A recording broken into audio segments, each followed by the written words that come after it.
বয়সের ভারে নুয়ে পড়েছেন ফুল মোহাম্মদ দম্পতি। সরকারি ভাতার যে কয়টা টাকা পান তা দিয়ে কোনো রকমে দিন পার করেন তারা, অথচ সেই ভাতার সামান্য টাকাই মেরে দিলেন এজেন্ট।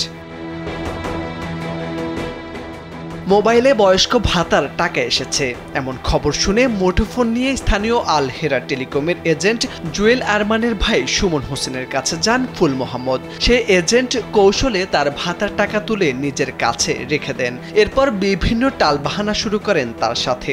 শুধু এবারই নয়, এর আগেও তার সাথে এমন ঘটনা ঘটিয়েছেন তারা।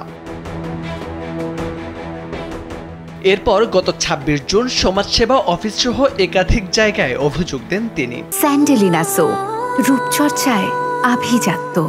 তার অভিযোগে টনক নড়ে সবার। একে একে বেরিয়ে আসে আরো তথ্য। এভাবে এলাকার অসংখ্য মানুষের টাকা আত্মসাৎ করেছেন তারা। আমি যাই সুমন ওটা দেখালাম, যে দেখো তো আমার বয়স্ক ভাতা আছে, এটা তো উজার মাস টাকা হয় আছে, কত 1800 দেখো, আমি ওটা নিয়ে চলে গেছি।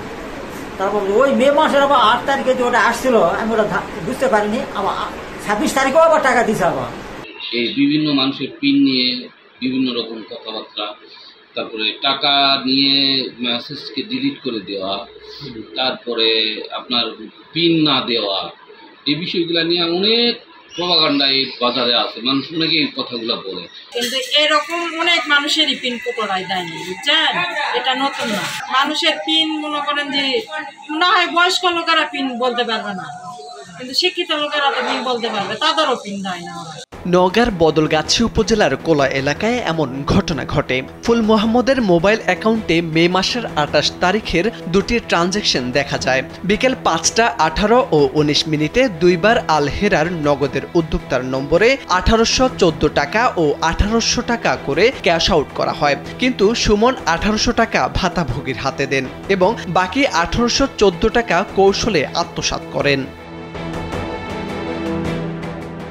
একবারের ভাতার টাকা দিলেও ভাতাভোগীর দুইবারের প্রাপ্য ভাতার টাকা তার অ্যাকাউন্টে জমা করে নেন সুমন। অভিযোগের বিষয় জানতে চাইলে তিনি জানান, ভুক্তভোগীর আগের টাকা ছিল, সেটা তার জানা ছিল না। অভিযোগ কিন্তু অনেক না ভাই, ভুল এটা কিন্তু হয়েছে, অনিচ্ছাকৃত হইলো, অনিচ্ছাকৃত হইলো কিন্তু ভুল হয়েছে, আমরা কিন্তু ভুল সেটা স্বীকার করছি।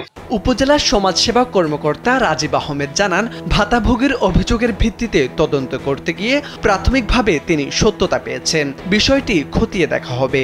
বিষয়টা হলো যে আমাদের আসলে অভিযোগ দিয়েছিল, আমরা তদন্ত করতে গেছি, তদন্ত করে আমরা রিপোর্ট দিচ্ছি। স্থানীয়রা জানান, সুমনের বিরুদ্ধে এর আগেও এমন প্রতারণার অভিযোগ ছিল। পানের দোকান থেকে জুয়েলের অর্থ সম্পদ নিয়ে নানা জল্পনা কল্পনা চলছে সর্বত্র। তাদের ধারণা, বছরের পর বছর এভাবে প্রতারণা করে আঙ্গুল ফুলে কলা গাছ হয়েছেন তিনি। মোরশেদ আলম, কালবেলা।